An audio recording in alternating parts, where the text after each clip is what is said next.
Hello दोस्तों, स्वागत है आपका हाईटेक कंप्यूटर ट्यूटोरियल के इस वीडियो में। इस वीडियो में आपको बताऊंगा नेटवर्किंग से संबंधित 20 ऐसे प्रश्न जो कंप्यूटर अनुदेशक एग्जाम के लिए बहुत महत्वपूर्ण है। तो इस वीडियो के अंदर मैंने क्वेश्चन आंसर सिर्फ वन वर्ड या वन लाइन के अकॉर्डिंग प्रिपेयर किए हैं, क्योंकि ये सीधे सीधे इंपॉर्टेंट है। तो शुरुआत करते हैं अपन क्वेश्चन नंबर 1 से। पहला क्वेश्चन, ओएसआई मॉडल में कितनी लेयर होती है, लेयर्स कितनी होती है। तो ओएसआई का फुल फॉर्म क्या होता है? Open system inter connection. ठीक है, open system inter connection model. ये प्रोटोकॉल नहीं होता है, ये एक मॉडल होता है जिसमें ये बताया जाता है कि इंटरनेट के अंदर या नेटवर्क में डेटा कैसे एक जगह से दूसरी जगह जाता है। इसमें 7 लेयर होती है, 7 लेयर्स। ठीक है, 7 लेयर्स मॉडल होता है। ये बहुत इंपॉर्टेंट है, सारी लेयर्स को आपको याद रखना है। तो इसको आप याद रखने का सबसे अच्छा तरीका APSTNDP, शॉर्ट ट्रिक इसका APSTNDP। अब आप इसको नीचे से स्टार्ट करें, क्योंकि पहली लेयर हमेशा 1 यहाँ से स्टार्ट होती है, 1 2। ठीक है, पहली physical, P for physical, physical layer. दूसरा D for data link layer. ठीक है, और तीसरा N का मतलब यानी नेटवर्क लेयर। और चौथा T का मतलब ट्रांसपोर्ट लेयर। और पांचवा S का मतलब सेशन लेयर। और सेकेंड लास्ट नंबर 6 P का मतलब, देखो P 2 है, पहला फिजिकल है, दूसरा प्रेजेंटेशन है। ठीक है, प्रेजेंटेशन लेयर। और लास्ट, सबसे लास्ट वाली लेयर को बोलते हैं अपन एप्लीकेशन लेयर। तो ये 7 लेयर होती है, इनको आपको लर्न करना है। इसका शॉर्ट ट्रिक मैंने आपको बताया APSTNDP। ठीक है, now question number 2, TCP IP model में कितने लेयर होती है। ठीक है, उसमें कितने लेयर, जैसे OSI मॉडल के अंदर तो 7 लेयर थी, तो TCP IP मॉडल होता है। TCP IP मॉडल को हम TCP IP मॉडल को प्रोटोकॉल भी बोलते हैं, ध्यान रखना, प्रोटोकॉल। ठीक है, TCP is protocol, IP is protocol. ठीक है, तो इन दोनों से मिलके जो मॉडल होता है उनमें कितनी लेयर होती है। TCP का मतलब होता है transmission control protocol, transmission control protocol. और IP का मतलब होता है internet protocol, sorry, internet protocol.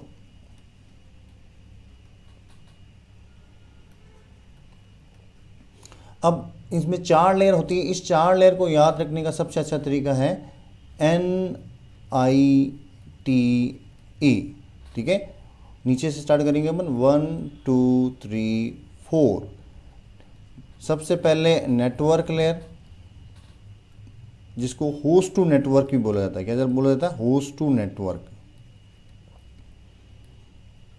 और दूसरी है इंटरनेट लेयर। और तीसरी है ट्रांसपोर्ट लेयर। ठीक है, ट्रांसपोर्ट लेयर। और लास्ट है इसमें एप्लीकेशन लेयर। तो इस तरह से TCP IP मॉडल के अंदर 4 लेयर होती है और OSI में 7 होती है। इनके बारे में क्वेश्चन पूछा जा सकता है। फिर अपन चलते हैं next question, question number 3। Question number 3 के अंदर IP एड्रेस कितने प्रकार के होते हैं। देखो, IP एड्रेस जो अपन इंटरनेट पे किसी भी URL या किसी भी साइट का एक यूनिक एड्रेस होता है, तो वो IP एड्रेस कितने तरीके के होते हैं, कितने टाइप के होते हैं। IP address types, internet protocol. ठीक है, तो पहले तो मैं एक IP एड्रेस की स्ट्रक्चर बताऊं तो आपको इसका स्ट्रक्चर या रेंज 0.0.0. ठीक है, यहाँ से स्टार्ट होता है और 255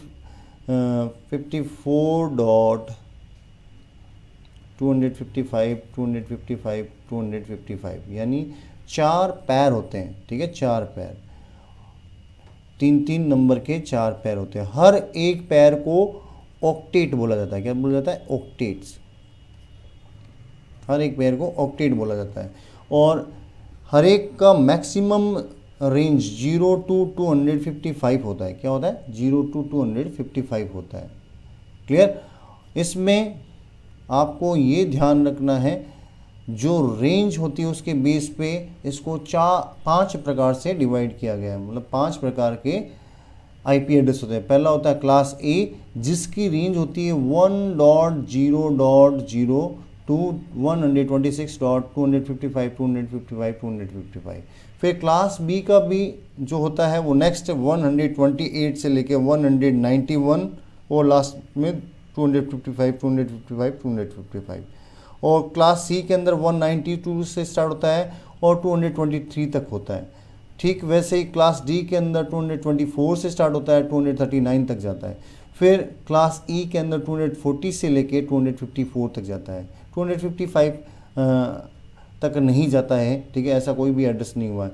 और अभी तक जो जितने भी नेटवर्क आईपी यूज़ हो रहे हैं वो इन 3 क्लास के ही यूज़ हो रहे हैं। ये 2 अभी एक्स्ट्रा एक्सेस में है, अभी तक इस रेंज तक नेटवर्क नहीं पहुंचा है, ठीक है। और तो ये चीज़ भी आपको ध्यान रखनी है, ये चारों पैर को अपन इंडिविजुअली ऑक्टेट बोलते हैं। तो एक आईपी एड्रेस में कितने ऑक्टेट्स होते हैं? 4 ऑक्टेट्स होते हैं, ठीक है। मैक्सिमम उनका रेंज 255 होता है। हर एक ऑक्टेट का रेंज 0 to 255 होता है, ठीक है, मैक्सिमम। क्लियर? तो इस तरह से ये 5 क्लासेस होती है। इन क्लासेस के बेस पे किसी भी नेटवर्क को डिफाइन किया जाता है। फिर अपन चलते हैं क्वेश्चन नंबर 4। क्वेश्चन नंबर 4 में निम्न में से कौन सा सही आईपी एड्रेस है? तो जैसे मैंने आपको ऊपर बताया, अब आपको इजीली मालूम चल गया होगा कौन सा आईपी एड्रेस सही है। पहले में 101.191.256, दूसरे में 192.168.0.1। तो आपको सब में 255 से इक्वल या 255 से नीचे ढूंढना चारों ऑक्टेट में। अगर इससे ऊपर कहीं जा रहा है तो इसका मतलब वो आईपी एड्रेस गलत है। जैसे यहाँ पे ये गलत, ये गलत और इसमें ये वाला गलत, तो इसका राइट ऑप्शन बी हो जाएगा 192.168.0.1, ठीक है। फिर अपन चलते हैं आईपी एड्रेस में प्रत्येक ग्रुप नंबर ग्रुप को क्या कहा जाता है। तो मैंने आपको ऊपर बताया था प्रत्येक नंबर ग्रुप 4 ग्रुप होते हैं, ठीक है। जैसे मैं एक सबनेट मास्क की बात करूं तो ये 4 ग्रुप हो गए, ठीक है। और इन में से जो चारों ग्रुप है इन सबको क्या बोला जाता है? ऑक्टेट्स। ये ध्यान रखना आपको, ऑक्टेट, ठीक है। तो 4 ऑक्टेट्स होते हैं। फिर अपन चलते हैं नेक्स्ट क्वेश्चन नंबर 6। निम्न में से सबसे पहले इंटरनेट किस नाम से जाना जाता है? मतलब सबसे पहले जब इंटरनेट की खोज हुई थी, किसने खोज की थी? यूएसए के डिफेंस डिपार्टमेंट ने, ठीक है। और आर्मी के कंप्यूटर को जोड़ा गया था 1969 में, जिसमें सबसे पहले जो इंटरनेट बना था उसका नाम था ARPANET, ARPANET, ठीक है। ये वर्ड और ये वर्ड, पहले इसको मैं फुल फॉर्म इसकी लिखता हूँ। A फॉर एडवांस, ठीक है, R फॉर रिसर्च और research, and P for project और लास्ट A एजेंसी, और NET का मतलब हो गया नेटवर्क, ठीक है। तो ये नेटवर्क बनाया था यूएस ने सबसे पहले अपनी आर्मी के लिए, उनके आर्मी के कंप्यूटर को आपस में जोड़ा था 1969 के अंदर। फिर अपन चलते हैं next question number 7। Question number 7 में क्या है? नेटवर्क से जुड़े प्रत्येक कंप्यूटर को किस नाम से जाना जाता है? तो नेटवर्क, जैसे कोई भी कंप्यूटर का नेटवर्क हो गया, जैसे यहाँ पे मैं C1, C2, C3 ये सारे कंप्यूटर है, ठीक है, C4, ये सारे कंप्यूटर आप जो नेटवर्क में जुड़े हैं उन सबको क्या बोला जाता है? नोड। क्या बोलते हैं अपन इनको? नोड, ठीक है। तो ये भी क्वेश्चन बनता है। और ध्यान रहे कंप्यूटर के नेटवर्क के अंदर, जैसे कंप्यूटर की कैपेसिटी के आधार पर उसको 2 नाम से डिफाइन किया जाता है क्लाइंट एंड सर्वर। यानी किसी कंप्यूटर में नेटवर्क में अगर कोई कंप्यूटर किसी दूसरे कंप्यूटर को इन्फॉर्मेशन दे रहा है तो वो सर्वर है, और कोई अगर रिक्वेस्ट करके ले रहा है किसी से डेटा तो वो क्लाइंट है। ठीक है, और क्लाइंट को वर्क स्टेशन भी बोला जाता है। क्या बोला जाता है? Work station. ये कुछ टर्म्स हैं, आपको याद रखनी चाहिए, बहुत इंपॉर्टेंट है एग्जाम की दृष्टि से। फिर अपन चलते हैं क्वेश्चन नंबर 8। क्षेत्र के आधार पर कंप्यूटर नेटवर्क के कितने प्रकार, यानी इसके नेटवर्क के प्रकार निम्न हैं। तो एरिया के आधार पर 4 प्रकार के नेटवर्क होते हैं। बहुत सिंपल है लेकिन थोड़ा ध्यान देने की ज़रूरत है। सबसे पहले पैन, पर्सनल एरिया नेटवर्क। ठीक है, दूसरा लैन, लोकल एरिया नेटवर्क। तीसरा मैन, मेट्रोपॉलिटन एरिया नेटवर्क। ठीक है, और चौथा वैन, वाइड एरिया नेटवर्क। ठीक है, ये 4, ये पर्सनल इंडिविजुअली अपन हॉटस्पॉट से अपने इक्विपमेंट एक दूसरे से कनेक्ट करके अपने लिए खुद के लिए नेटवर्क बनाते हैं। ये किसी कैंपस के लिए होता है, कैंपस या ऑर्गेनाइजेशन इंडिविजुअल। ठीक है, ये एक पर्टिकुलर सिटी के अंदर फैला होता है। ठीक है, और ये पूरे ग्लोबल वे में जो अपन इंटरनेट में कंप्यूटर यूज़ करते हैं तो उसको वाइड एरिया नेटवर्क बोलते हैं। ठीक है, तो ये तो हो गया एरिया के आधार पर। एरिया के आधार पर एक होता है कंप्यूटर की आर्किटेक्चर के आधार पर, जैसे मैंने बताया था आपको ऊपर कि कंप्यूटर का कैपेसिटी कैसा है, वो सर्वर की तरह ट्रीट हो रहा है या फिर क्लाइंट की तरह ट्रीट हो रहा है। तो उस बेस पे कंप्यूटर के नेटवर्क 2 तरह के होते हैं। ठीक है, 2 तरह के। पहला तो होता है पीर टू पीर नेटवर्क, और दूसरा होता है क्लाइंट सर्वर नेटवर्क। तो इसमें क्या होता है, जैसे पहले पीर टू पीर नेटवर्क के अंदर क्या होता है, सारे कंप्यूटर इतने कैपेबल होते हैं कि वो सर्वर की तरह काम कर सकते हैं और जब चाहे क्लाइंट की तरह काम कर सकते हैं। ठीक है, सर्वर और क्लाइंट दोनों, जब उनको रिक्वेस्ट करना हो किसी से तो वो क्लाइंट बन जाते हैं, और जब किसी को कोई दूसरे कंप्यूटर को इन्फॉर्मेशन दे रहे तो वो जब किसी दूसरे कंप्यूटर को इन्फॉर्मेशन दे रहे होते हैं तो वो सर्वर बन जाते हैं। क्लाइंट सर्वर के अंदर क्या होता है, जो क्लाइंट है वो क्लाइंट की तरह ही काम करेगा, क्योंकि उसका हार्डवेयर कॉन्फ़िगरेशन ऐसा होता है कि वो क्लाइंट की तरह ही काम कर सकता है, या फिर उसको सर्वर के द्वारा जो कंट्रोल करता है कंप्यूटर वो उसको इतनी ही परमिशन देता है जितना एक क्लाइंट कंप्यूटर काम कर सके। ठीक है, तो ये 2 तरह के नेटवर्क होते हैं। फिर अपन चलते हैं question number 9। Optical fibre cable में डेटा सिग्नल कैसे ट्रांसमिट होता है। यानी जो केबल तीन तरह की होती है। ठीक है, ट्विस्टेड पेयर, और दूसरा कोक्शियल केबल,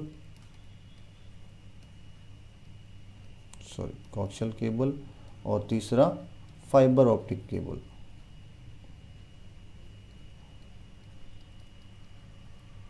ये फाइबर ऑप्टिक केबल।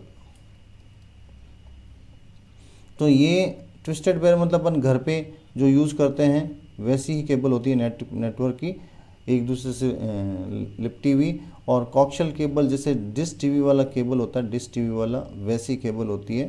ठीक है, और फाइबर ऑप्टिक केबल थोड़ा सा इन दोनों से एडवांस होती है। इसमें डेटा लाइट वेव में मूव होता है, लाइट की फॉर्म में, लाइट वेव की फॉर्म में मूव होता है। ठीक है, और उसमें टोटल रिफ्लेक्शन, ठीक है, कह सकते हैं पूर्ण परावर्तन होता है। ठीक है, जिससे डेटा एक जगह से दूसरी जगह मूव होता है। राइट, फिर अपन चलते हैं नेक्स्ट, मॉडेम। मॉडेम का अर्थ क्या है? मॉडेम का अर्थ क्या है? मॉडेम यानी हम जो घर पे कंप्यूटर सिस्टम होता है उसको हम नेट से कनेक्ट करते हैं या इंटरनेट से कनेक्ट करते हैं, तो सबसे पहले अपन को जो डिवाइस चाहिए वो होता है मॉडेम। ठीक है, मॉडेम क्या करता है, पहले तो इसका फुल फॉर्म मॉड्यूलेटर, MO का मतलब होगा मॉड्यूलेटर, और DEM का मतलब क्या होगा, डीमॉड्यूलेटर। ठीक है, ये MO और ये DEM, मॉड्यूलेटर एंड डीमॉड्यूलेटर।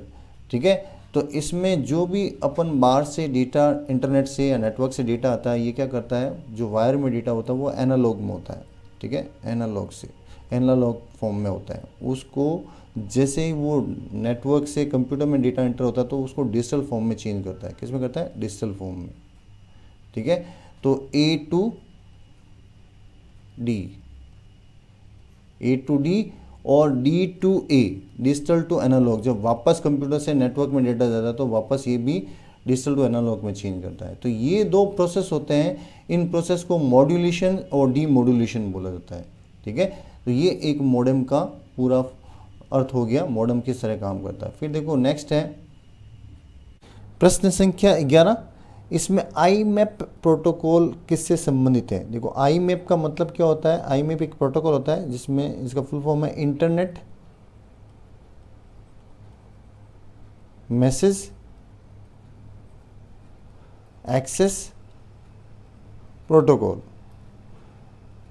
जो ईमेल कम्युनिकेशन होता है इसमें ये हेल्प करता है। ईमेल कम्युनिकेशन, एक जगह से दूसरी जगह ईमेल भेजने के लिए और अगले को ईमेल एक्सेस करवाने में हेल्प करता है यूज़र को, ठीक है। फिर देखो नेक्स्ट है SNMP, ये भी एक प्रोटोकॉल है, ठीक है। SNMP एक प्रोटोकॉल है और ये सिंपल नेटवर्क में क्रिएट होता है। तो इसका नाम भी देखो, simple network management protocol.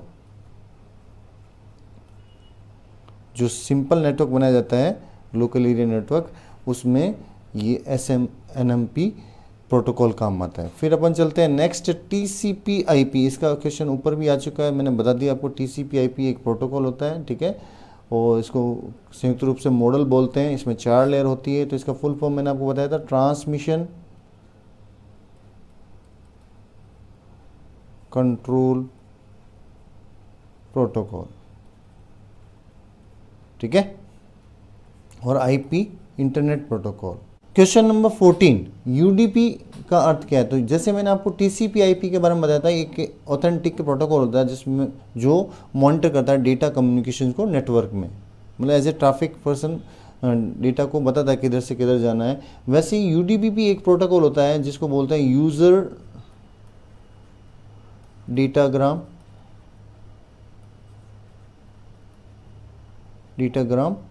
Protocol, ठीक है।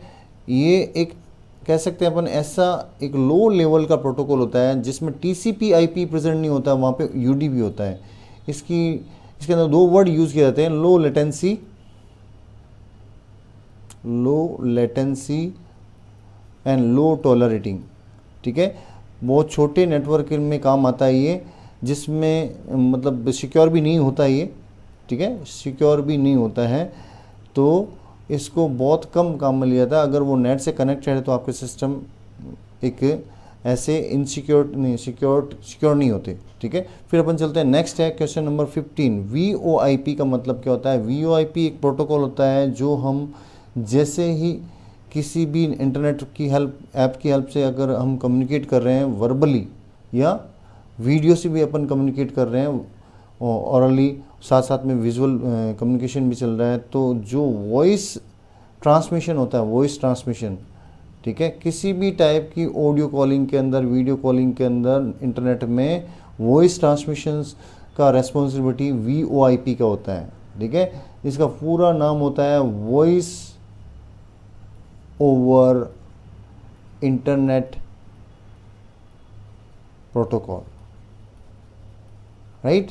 फिर अपन चलते हैं question number 16, what is the full form of ISDN। ISDN क्या होता है। ISDN integrated service digital network, ठीक है। ये एक टर्म होती है इंटरनेट से जुड़ी हुई, इसको अभी फुल फॉर्म आपको एग्जाम में पूछा जा सकता है। वैसे ही क्वेश्चन नंबर 17, WLL, इसका मतलब होता है वायरलेस लोकल लूप।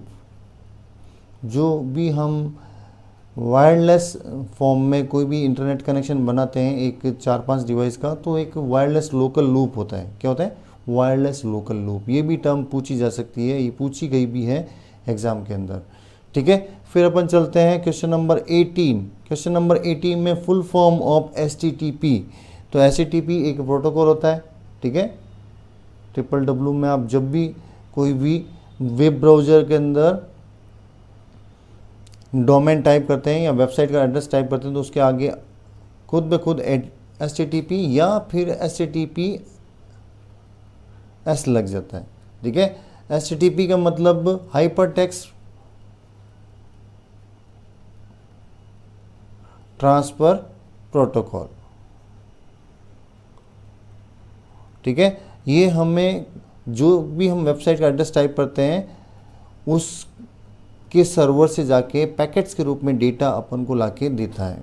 ठीक है, तो इसमें एस लगा होता है। जिस साइट में एस लग जाता है इसका मतलब वो साइट सिक्योर होती है। सिक्योर मतलब वो उस डोमेन के साथ में एक सर्टिफिकेट को परचेज कर लेते हैं।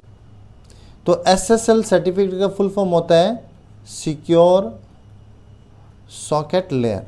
ठीक है, ये अगर हम खरीद लेते हैं साथ में सिक्योरिटी किसी भी डोमेन के साथ में, तो वो डोमेन सेफ रहता है, उस पर मालवेयर अटैक नहीं होते हैं या फिर उसका हैकिंग सिस्टम थोड़ा कॉम्प्लिकेटेड हो जाता है, वो सिक्योर होती है साइट। फिर क्वेश्चन नंबर 19 POP। देखो ये एक प्रोटोकॉल होता है।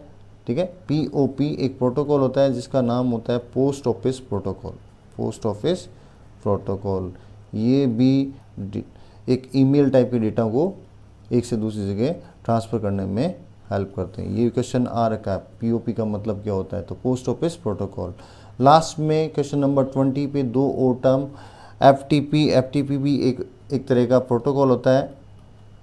ठीक है, फाइल ट्रांसफ़र प्रोटोकॉल, जो सीधा आपको किसी भी साइट से या साइट से कोई भी फाइल डाउनलोड करना हो या फिर वेबसाइट पे कोई भी फाइल अपलोड करना हो तो ये FTP की हेल्प से की जाती है। जो वेबसाइट मैनेज करते हैं, वेबसाइट होस्ट करते हैं, जो वेबसाइट के ओनर होते हैं, वो FTP से वेबसाइट को अपडेट करते हैं। ठीक है, और फिर लास्ट URL का मतलब होता है uniform resource locator. Uniform resource locator, इसका मतलब क्या होता है, जो भी आप वेबसाइट के लिए एड्रेस टाइप करते हैं, वो सब कि जितने भी वेब पेजेस होते हैं उनके सब के एड्रेस होते हैं वो यूनिक होते हैं। इसका मतलब ये होता है यूनिक। ठीक है, सिंपल सा एग्जांपल अगर मैं दूं तो जैसे www.gmail.com इस नाम से पूरे वर्ल्ड में एक ही ईमेल सर्वर है। ठीक है, एक ही ईमेल सर्वर, कोई दूसरा इस नाम से रजिस्टर नहीं करवा सकता। तो इसको बोलते हैं URL, यूनिफॉर्म रिसोर्स लोकेटर। तो आशा करता हूँ इस वीडियो में मैंने आपको 20 क्वेश्चन बताने की कोशिश की और इससे आपकी बहुत अच्छी हेल्प भी होने वाली है कंप्यूटर अनुदेशक एग्जाम में। अगर आपको वीडियो अच्छा लगे तो प्लीज़ इसको लाइक करें और शेयर करें और चैनल को सब्सक्राइब करें। Thank you.